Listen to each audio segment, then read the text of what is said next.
السلام عليكم. اليوم عندنا هاي الشاشة سامسونج 43 بوصة. تشغلها تشتغل الخلفية مال الإضاءة، لكن أي بيانات بالشاشة ماكو. الشاشة سوداء وأي بيانات بيها ماكو، علما إنه الخلفية مال الإضاءة شغالة. هسه راح نفتح الكفر ونشوف.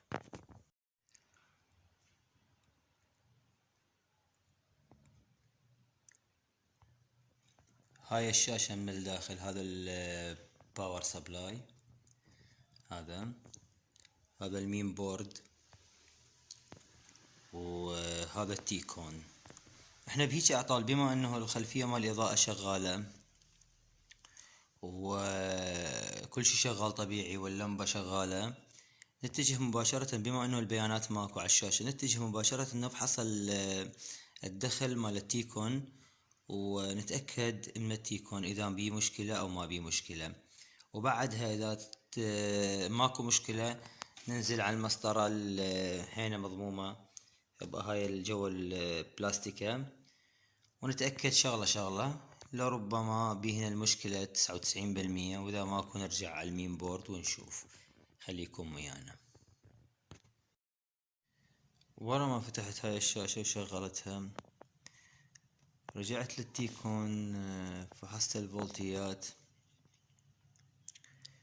اكو فولتيات واكو فولتيات ماكو. عندي تيكون نفس هو هذا التيكون الاصلي مال الشاشة. عندي تيكون نفس الشاشة انا فاتحها مكسورة، فقلت خلي اجرب رأسا التيكون احطه، لان ما عندي وقت. خلي اجربه، واخاف يعني اجي شاك مثلا بل يعني ايضا شو اسمه بالسيستم.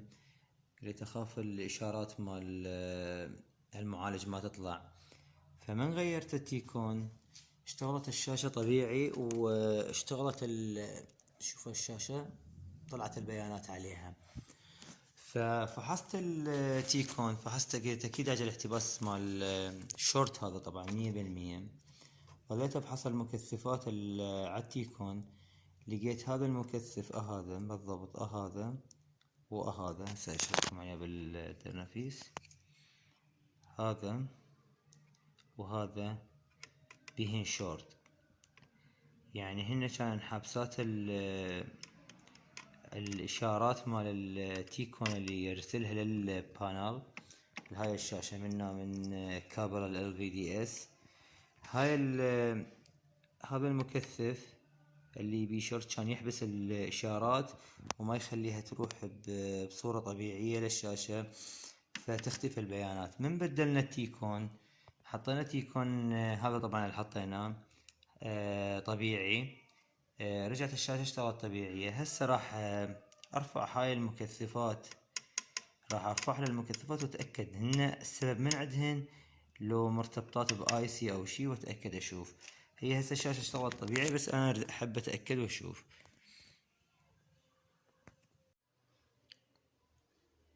للفائدة ظليت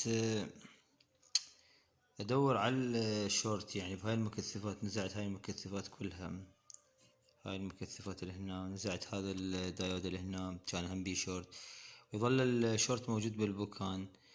وتبين لي 100% انه الشورت بهاي الاي سيات. هذا الاي سي، يعني ما ظليت حبيت اتعب نفسي وظل انزع الاي سي وعمد اشوف الشورت وين. المهم انه انا بدلت التيكون واشتغلت الشاشة بشكل طبيعي. الشورت انا عبالي بالمكثفات قلت ننزعها، اذا مسألة بسيطة، بس طبعا بهاي الاي سيات، لانه كل ما ترفع المكثفات ترفع تبقى الدائرة المحيطة كلها، الدائرة المحيطة بهذا الاي سي كلها تبقى شورت. فاذا الشورت موجود بهذا الاي سي، فباختصار للوقت وللسهولة وللرخص، انه هو يعني اي سي الكرت التيكون متوفر موجود، فبدلناه واختصرنا الوقت. شغلت الشاشة، هسه راح اقفلها واشوفها وشكرا لكم. نلتقيكم في فيديو لاحق.